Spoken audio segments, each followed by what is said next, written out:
was cast out of my epic Los Angeles apartment, I found myself living in a string of unsavory situations.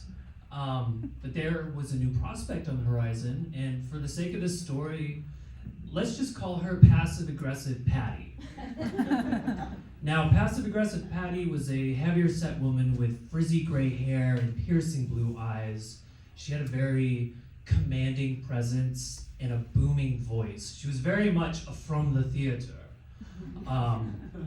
For me, on paper, she was a perfect fit because I was a newly aspiring actor and she was a working actress in need of a roommate. I thought like maybe she could bestow me with some of her acting wisdom. I mean, who knows what the future could hold for us. Whatever it was bright and it was shiny and I was all in. Now, I love freedom, big fan. I've tried my whole life just to find freedom not only in my environment but in my mind, because I know when you're free, that allows the truest version of yourself to come out. So I was hoping for that passive-aggressive Patty would provide me with that. She did not. So I really should have known right away that this was not the right place. She had a sign right when you walked in the apartment that said, "Be the kind of woman that when your feet hit the floor in the morning, the devil says, 'Oh crap, she's awake.'"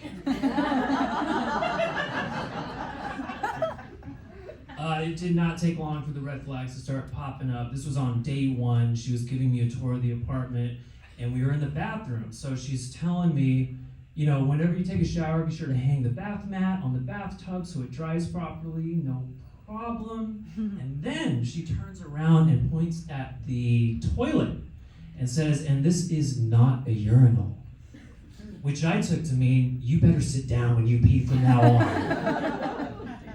Felt like she had just taken a shackle and slapped it on my ankle. I mean, here we are on day one and I no longer pee standing up. Later that evening, I took a shower and was very careful to delicately place the bath mat on the bathtub so it would dry. I went in my room and I was just thinking, worrying about, did I do a good enough job? Aren't they supposed to get wet? I mean, it was a little damp. I stood on, it's fine, probably. And then she comes in, I hear her enter the apartment. She storms down the hallway and goes in the bathroom. And then there was silence. And then, sopping wet. It felt like she had just taken a sword and jammed it right through the walls into my heart. My shackle was heavy. In that moment, I knew I made a terrible mistake moving there. I needed to get out. I needed to escape. Unfortunately, I cannot stand conflict. So instead of immediately dealing with my problems, I got in my car the next day and I drove to Bed Bath & Beyond to buy some new curtains. I thought, you know, maybe if I spruce the room up a bit, maybe that's what's missing. Maybe that'll help my living situation and fix it. But there was no fixing the situation. I was living with someone who was controlling, extremely passive-aggressive, and filled with this uncomfortable anger that was just waiting to explode at any minute. I also felt like I never had my own space there. I mean, even when I was inside of my room, the door locked, I just felt like I was exposed because of how thin the walls were. And at night, her bedroom was right next to mine, and I could hear just every little subtle vibration of her chainsaw snoring. I felt like I was in prison. And the thing that hurt the most was I had become like a husk of my former self. I was not thriving, I was surviving, and I was doing whatever I had to do, including being subservient to passive-aggressive Patty. Yeah. So, this was winter in LA, and it was actually cold, so I had a little space heater in my room, and I could tell she was furious about this thing. She would always like pop in my room and be like, "It's warm in here. Don't you think it's hot? It's hot in here."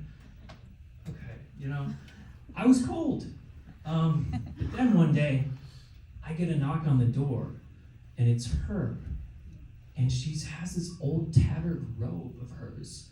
And she said, "Hey, I noticed you were cold, so I thought maybe, I don't know, maybe you could use this."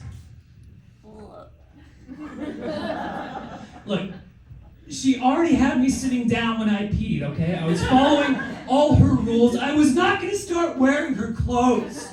This was it, and I cannot stand conflict. So, the next morning, I get in my car once again. I'm a little woo-woo, so this time I go to a crystal shop on Santa Monica Boulevard and visit a man who I think may be a wizard. He sells me 4 little pieces of these black crystals. He says, put them in all the 4 corners of your room. It'll create like a force field situation. It didn't work. There was no fixing this situation. There was no easy fix for this. I mean, I knew what the fix was. I was going to have to tell her that I needed to leave, and I needed to tell her it was because of her.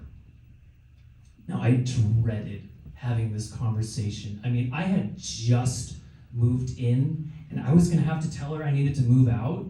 She was going to have to find someone else. This would probably hurt her, and I try very hard not to hurt people. And that made me realize that I've been walking on eggshells my whole life. I would always avoid conflict or tiptoe around it. I never really confronted my problems, and I never really stood up for myself. Passive-aggressive Patty had shaken me up like a snow globe, and now all of a sudden I could see all of my problems just floating around me. And I knew what I needed to do. I needed to stand up for myself. I needed to get messy, and I just needed to be human. I still waited as long as I possibly could for one day when I was out driving. I said to myself, screw, I don't know why I have to do this, but I gotta make little mental agreements with myself to get anything done around here. I said, screw it, today's the day. If she is at home when I get home, I'm doing it. I'm telling her. So, I get in my car, I'm driving, I pull up to our place, her car is not there, thank God. And just as that thought is in my head, I look in my rear view mirror, she's pulling up right behind me. And everything comes rushing right back. So I get out of my car, briefly greet her, "Hi, yeah, see you in there." Went in the apartment quickly got in my room, shut the door, and my legs just turned to jello at that point. I was very, very afraid, very terrified of telling her, but I had made a promise to myself. And I was going to do it, so I took a deep breath, went out to the living room, and I told her the truth. "I can't live here." She said, "Ugh, why not?" "You have a very controlling energy, and I know we're all trying our best, I really do, but this is not the right place for me, and I need to leave." And all of a sudden, I felt like I was 10 feet tall. My legs were like statues now. My shackle had broken off. I was free. Now, on the surface, she took it pretty well, but I could tell she was upset. But at the end of our conversation, she said something very, very interesting that put my mind at ease. She said, "Well, you don't even know me. I could help you. I have connections." That was all I needed to hear. I had just dodged a huge bullet. So I moved out on February 28th of 2020.